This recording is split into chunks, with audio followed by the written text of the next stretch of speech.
हाय friends, welcome back. भाई UP Lok Sabha election results, UP तो shocking है। कैसे कोई योगी जी जैसे को नहीं दे सकता जिसने इतनी गंद की सफाई की। ये सब रिलीजन बेस्ड है। रिलीजन बेस्ड, वो यही बोल रहे हैं। यूपी में बीजेपी को मुसलमानों ने हराया। शर्म करो, शर्म करो। रिलीजन बेस पे जाके देश का बेड़ा गर्क कर दिया तुम लोगों ने। अगर तुमने अपना रिलीजन बेस करके किया ना तो तुमसे घटिया कोई नहीं है। ऐसे लोग हैं हमारे देश में। NDA Yogi ji breaking news. Video शुरू करते हैं। वीडियो शुरू करने से पहले अगर आप चैनल पर नए हो और आपने अभी तक सब्सक्राइब नहीं किया तो जल्दी से पहले सब्सक्राइब के बटन और बेल आइकन को क्लिक कर लो ताकि आपको हमारे सारे न्यू वीडियोस के नोटिफिकेशन मिल जाएं जैसे हम अपलोड करें। अगर आपको वीडियो पसंद आता है प्लीज लाइक एंड शेयर। चलिए शुरू करते हैं। नतीजे बताएगा जैसा मोदी जी चाहेंगे, लेकिन आज की तारीख में देखिए मामला यहाँ पलट गया। वही दिग्विजय सिंह जी न्यूज से जुड़े थे और वो कह रहे थे कि नहीं, ये तो जनादेश सामने आया है। उन्होंने कहा कि हाँ, ईवीएम लोग पागल करता है। मैं तो कहूँगी लोग पागल। का एक बड़ा पैनल भी हमारे साथ स्टूडियो में मौजूद है, उनका भी रुख करेंगे। लेकिन उससे पहले मध्य प्रदेश से एक बड़ी खबर आ रही है। टीकमगढ़ से बीजेपी ने अपनी सीट को जीत लिया है। बीजेपी के वीरेंद्र कुमार यहाँ से जीते हैं। वीरेंद्र कुमार 4,03,000 वोटों से यहाँ से माय गॉड 3940 उत्तर प्रदेश। चाहे सत्ता पक्ष के हो, कई दिग्गज हारे हैं, कई दिग्गज जीते हैं। कई का जो अंतर है, जो माना जा रहा था लाखों में होगा, वो उतना बड़े अंतर से नहीं जीते हैं। लेकिन हाँ, अच्छा पीओ के भूल जाओ। पाकिस्तान जश्न मना रहा होगा। दिखाई दिया। अब पाकिस्तान बड़े खुश हो रहे होंगे। जिन पाकिस्तानी रिएक्शन चैनलों के साथ बड़ा प्यार था ना आप लोगों को, जो देखते थे जाकर, वो खुशी अब जो पहले झूठे योगी मोदी करते थे ना, वो अपने घरों में बाद में पार्टियां कर रहे होंगे कि इंडिया डूबेगा, भारत डूबेगा।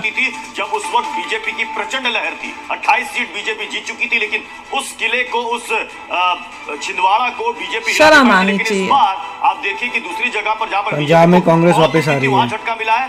एमपी में कांग्रेस के उस गढ़ को भी बीजेपी, कांग्रेस जैसी पार्टी को वोट दे रहे हैं। शर्म ही नहीं आई किसी को। दिख रहा है। और प्रत्युष, यहाँ पर ये चर्चा जरूर होनी चाहिए हरियाणा कि में अशोक गहलोत इक्वल है दोनों, विधानसभा ये चुनाव हाल है। हारे, लेकिन राजस्थान में कर्नाटका में वापस आ रहे हैं कांग्रेस ने किया है। उधर मध्य प्रदेश कमलनाथ का गढ़ कहा जाता था। मध्य प्रदेश की जिम्मेदारी कमलनाथ के ऊपर थी। आप विधानसभा चुनाव जिता नहीं पाए। लोकसभा चुनाव में आपका इतना खराब प्रदर्शन, जो आपके खुद के बेटे की सीट है नकुल नाथ की, वो आप नहीं बचा पाए। कहीं ना कहीं कांग्रेस को भी अब एक नई रणनीति के साथ अपने इन पुराने नेताओं को के लिए सोचना होगा और आगे बढ़ना होगा। क्या सोच के लोगों ने वोट किया, मैं तो समझ ही नहीं आ रही। कैसे इतने अनपढ़ लोग हैं हमारे देश में। लेकिन उससे पहले मुकेश केजरीवाल जो कि स्टूडियो में मेरे साथ मौजूद है, मेरे साथ यहाँ पर फिरोज भक्त साहब मौजूद है, मेरे साथ यहाँ पर डॉक्टर, मैं तो पहले ही बोल रही थी लोगों को कदर ही नहीं है मेरे साथ अच्छे इंसान की। उदय, इंडिया में कदर नहीं, अच्छे मेहनती इंसान। वो भी हमारे साथ जुड़े हैं। आरती टिक्कू है। लेकिन मैं भक्त साहब सबसे पहले आपका रुख करूंगी। मुसलमान वोट कहा जा रहा है कि उत्तर प्रदेश के जितनी सीटों में उलटफेर हुआ है उसमें मुसलमान वोट की एक बड़ी भूमिका है। क्या वजह है कि जो महिला तो हिंदू क्या सो रहा था? 3 तलाक के फैसले के बाद हमेशा से मोदी का फैन रहा है। कोई नहीं था। इस बार ये बड़ी उठापटक की आप क्या वजह बेवकूफ बना रहे हैं सबको। मुसलमानों को लेकर सामने आए, क्या उससे मुसलमान और ज्यादा आहत हुआ और एकजुट होकर वोट दिया, या यूसीसी का डर था मुसलमान को? हाँ नहीं, देखिए ऐसा है शोभना साहिबा, ये आपने बहुत यूसीसी तो सबसे इम्पोर्टेंट है और मैं बखूबी इसका जवाब देने की कोशिश करूंगा। चलो देखिए, मुसलमान भैया तो दुनिया जानती है कि कसरत से वोट नहीं देता है बीजेपी को, लेकिन हम जो मुस्लिम महिलाएं हैं, चूंकि ट्रिपल तलाक को खत्म किया था सरकार ने, वो वोट देती हैं। उनका वोट जरूर पड़ा है। ठीक है, परसेंटेज पहले के मुकाबले मुझे पता नहीं उतनी है, उससे कम है, लेकिन इम्पैक्ट इसका जरूर पड़ा है, पहली बात। दूसरी बात, आपने बात की है बयानों की। देखिए ऐसा है, एक अंग्रेजी की कहावत है, everything is fair in love and war. तो मैं कहूँगा everything is fair in love, war and election. वो इस तरह के एंटी मुस्लिम बयानात आए, मैं समझता हूँ उससे परहेज करना चाहिए। कोई भी, चाहे वो साउथ में एंटी हिंदू बयान आए कि ये पार्टी बीमारी है, मच्छर है, या फिर इस तरफ से आए कि ज्यादा बच्चे देने वाले। मैं कहता हूँ कि देखिए, ये जो मुल्क है, भारत पे मेरे रहमते परवरदिगार है, कृपा श्री राम की, कान्हा का प्यार है, ये स्पिरिट है हमारी। और इसी स्पिरिट से हिंदुस्तान जो है सदियों से, आपको माफी के साथ रोक रहा हूँ। इस वक्त यूपी से एक बड़ी खबर सामने आ रही है सीटों को लेकर के कि कौन जीता, कौन हारा, कौन आगे, कौन पीछे। यूपी में ये देखिए तस्वीरों में गुंडागर्दी फिर शुरू यूपी में। मजे करो यूपी वालों। समाजवादी पार्टी की किधर से, क्योंकि यहाँ पर कांटे की टक्कर चल रही थी उत्तर प्रदेश में। समाजवादी पार्टी और बीजेपी में कांटे की टक्कर। और ये देखिए सीटें भी हम आपके सामने बता रहे हैं, 34 सीट। समाजवादी पार्टी 34 सीटों पर आगे चल रही है। कहा बीजेपी कह रही थी 70 प्लस, यूपी में 296 पर आगे है। बहुत ही एनडीए का मुकाबला किया है। 5वीं बार लगातार जिताने का मैं हमीरपुर संसदीय क्षेत्र की जनता का आभार प्रकट करता हूं। भारतीय जनता पार्टी के कार्यकर्ताओं का जिन्होंने दिन रात एक करके मेहनत की, और माननीय प्रधानमंत्री नरेंद्र मोदी जी जिनके नेतृत्व में हमने 10 साल इस देश को आगे बढ़ाया है, और देश ने एक बार फिर मन बनाया है, फिर एक बार मोदी सरकार बनाने।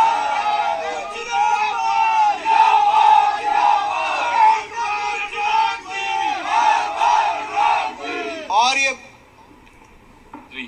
ऐसे में इसका श्रेय मैं मेरे पार्टी के हर एक नेता, हर एक कार्यकर्ता को दूंगा जिन्होंने पार्टी की इस विपरीत परिस्थिति में पार्टी को धैर्य के साथ संभाले रखा। सबसे बड़ा श्रेय मैं मेरी मां को दूंगा जिन्होंने इस विपरीत परिस्थिति में एकदम ढाल बनकर मेरे साथ, मेरे पार्टी के साथ वो मजबूती से वो खड़ी रही। पार्टी के हर एक कार्यकर्ता को हिम्मत, हौसला और उनका मनोबल वो बढ़ाती रही। मुझे लगता है इन तमाम फैक्टर्स कलेक्टिवली रिस्पॉन्सिबल हैं कि पार्टी ने आज 100% स्ट्राइक रेट। तो प्रत्युष चिराग पासवान, जैसा कि आप बता भी रहे हैं कि 5 सीटों पर चिराग पासवान की पार्टी जो है उसने बढ़त बनाई हुई है, लेकिन बहुत उलटफेर वाला ये लोकसभा के नतीजे रहे हैं। हमारे साथ कर्नाटक से इस समय एक बड़ी खबर आ रही है, वो अपने दर्शकों को पहले बता देते हैं। कर्नाटक में तो जीत रहे हैं। कर्नाटक से बड़ी खबर क्या है, ये देखिए स्क्रीन पर। गुलबर्ग से कांग्रेस ने 400 पार क्या जीत लिया है। 300 भी नहीं कराया देश ने, है क्या देश। बीजेपी के साथ मिलकर चुनाव लड़ी थी। कांग्रेस के राधाकृष्ण ने ये सीट जीती है। कर्नाटक से 6,52,000 का ये फासला है, इतने मतों के अंदर से उन्होंने चुनाव जीता है। हावेरी से हावेरी से जी मैं बोलती थी ना, एग्जिट पोल हमेशा गलत होते हैं। इसमें दिखा रहे हैं कि यूपी में इक्वल ही हैं, ऑलमोस्ट 39 कांग्रेस 40 बीजेपी। कैसे किस तरह से तुमने इक्वल कर दिया यूपी की जनता? क्या पागल है, अनपढ़ गवार। बिल्कुल। मैंने बोला था ये टेस्टिंग है। मैंने कहा था ये रिजल्ट आज इस बार टेस्ट होगा इंडिया की जनता का, भारत की जनता के लिए। प्रूव कर दिया जनता ने कि तुम कैसे हो। राइट। अभी इतने भैया हम तो बाहर बैठे हुए, हमें तो कोई फर्क नहीं पड़ने वाला, पड़ेगा तुम लोगों को। मतलब अभी इतने एडवांस नहीं हुए मेरे ख्याल से, कभी भी नहीं होंगे। कुछ समय लगेगा एजुकेशन और बेड़ा गर्क होगा देश का। लॉजिक में कि सब लोग जो है रिलीजन पे ना बटें मगर प्रोग्रेस पे देखें, और मुझे यही लग रहा है कि मेन रीज़न यही है। और ऐसा भी लग रहा है कि बीजेपी ने आखिरी 6 महीनों में आप कह सकते हैं कोशिश की लोगों को मोटिवेट करने की। उससे पहले बिल्कुल ही सबका भला कर रहे थे। सबका भला करने से कुछ हुआ नहीं। सबका भला करके जिन्होंने को भला मिलता था उन्होंने भला ले लिया, वोट उन्हें वहीं करना था। उसके बाद जो है मेरे ख्याल से बाद में मेजॉरिटी जागी, मगर इतना ज़्यादा नहीं जागी। एज़ यूजुअल ज़्यादा वोट करने के लिए नहीं गए और भट्टा बैठा। 65% वोटिंग ही है, उसमें से मेजॉरिटी वाले माइनॉरिटी करके चले गए, तो तुम नहीं जीतोगे। तो लोगों ने पहले बोला था कि वोटिंग लेवल 80% होती है। हिस्ट्री से कुछ नहीं सीखा। 80% अगर वोटिंग होती तब भी आप कह सकते थे चलो ठीक है कुछ ना कुछ हो सकता है। बैठे रहे, बाहर से इन्वेडर आके वही काम किया, बैठे रहे, वोट ढंग से दिए नहीं। कंट्री की प्रोग्रेस डिपेंड करती है लोगों के इंटेलेक्ट पे, और जो लोगों का इंटेलेक्ट है उसके हिसाब से ही कंट्री आगे बढ़ती है।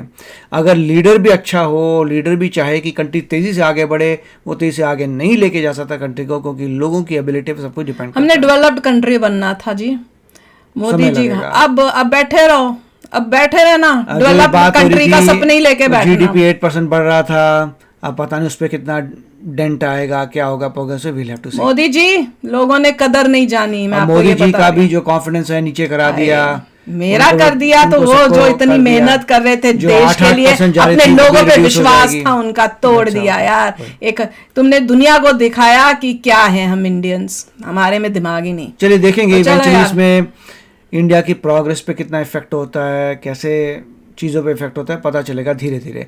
मोस्ट लाइकली लग रहा है कि मोदी जी तो जीतेंगे, मगर ज़्यादा मेजॉरिटी से नहीं जीतेंगे। इसका मतलब हर चीज़ जो लाना चाहते थे वो नहीं ला पाएंगे। और यूपी का अभी डामाडोल चल रहा है, पता भी नहीं यूपी में क्या होने वाला है। यूपी में राम मंदिर, अयोध्या, वापस लोगों को शायद गुंडागर्दी चाहिए, सब कुछ गुंडे वापस आएंगे, सब वापस आएंगे। That is how it is gonna be. My God, अब तो हम अयोध्या भी नहीं जा सकते अगर ये ऐसा हाल हो रहा है।